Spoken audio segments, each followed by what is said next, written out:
everyone. Today we have got a really special interview. We're sitting down and talking with the Leukemia and Lymphoma Society of Canada's Woman of the Year, Alessandra Tropeano.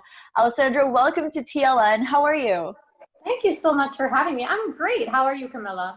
I'm great. And I'm ecstatic to hear your story because without a doubt, ever since the COVID-19 crisis started, all we've heard about on the news is coronavirus, and it's the focus of everyone's attention, but there's so many more illnesses and situations that cannot be forgotten. So I'd love to have you tell our audience why this cause is so special to your heart and where that started. Well, thank you so much. And it's so true. And that's essentially something that is so important today. And we tend to forget that there are so many other illnesses and diseases that still do exist. So thank you for giving me this moment to share this with you. Basically, I got nominated for this campaign called the Man and Women of the Year campaign, and we were 5 candidates. We lost a few at the beginning, unfortunately, due to COVID, but essentially we were 9 and we fell down to 5, but essentially we had 9 weeks to fundraise the most funds for this special cause.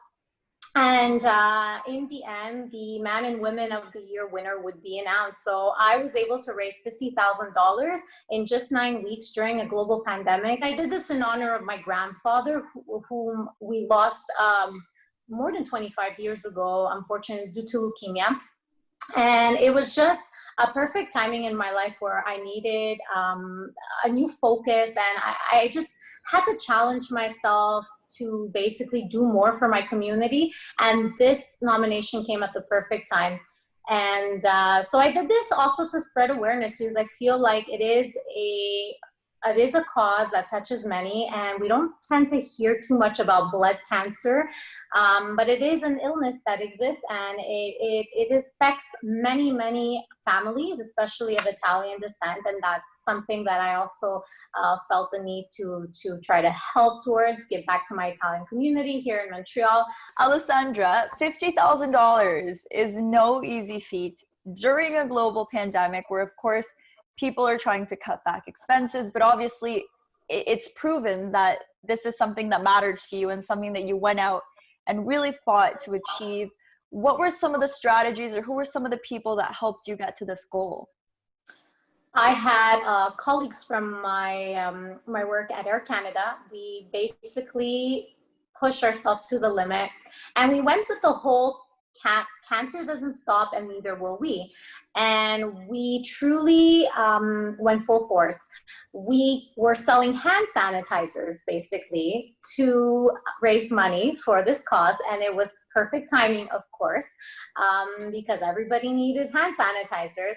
And so we branched out to our work environment, our colleagues, our network at Air Canada, and as well as personal contacts, especially on LinkedIn as well, and friends and family on social media. Social media played a big role on this campaign, but essentially sharing stories, and everybody has a story, and my story was my grandfather, but I did meet a lot of other people with similar stories, and it's just truly inspirational to hear other people. And that's mainly something that drove me to where this campaign led. It was just going with your heart.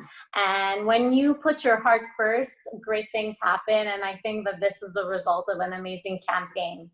And what does the title Woman of the Year entail? What does that mean now going forward? Well, for me, I think that it's important that I continue to help this cause, and especially with spreading awareness. And a lot of people, like I said, don't really know that there is a blood cancer foundation. At the same time, because I was able to raise over $50,000, it was actually 51,000, but we say 50.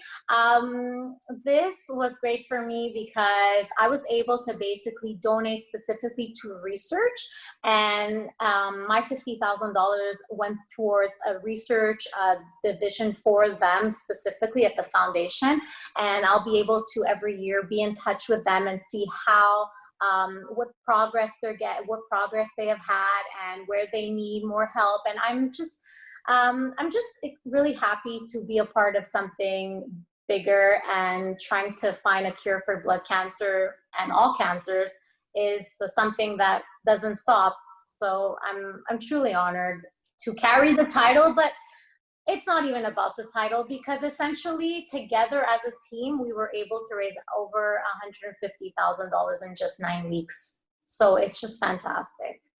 That's amazing. And obviously, this is something that was so personal to you. And I want to know, what's one thing that you wish everyone at home knew about this foundation, about this disease?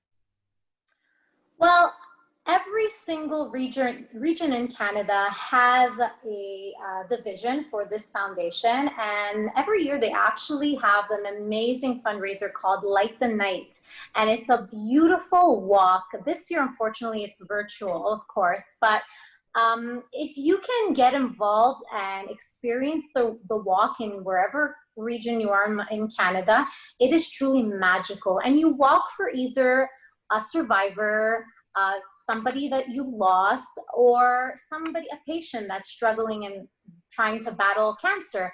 And the walk brings magic. I can't even begin to express it.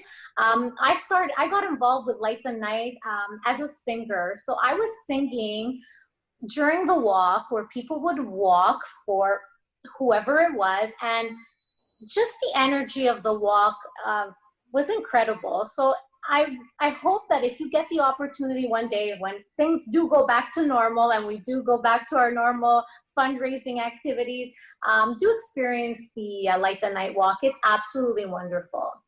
Amazing. Alessandra, thank you so much for joining us. And we really do thank you for all the help that you've been doing, because this is a huge help for the community. Well, thank you for giving me the time to share this, because again, this is awareness, and we need to talk about these things and get involved and give back to our community. And I thank you for your time.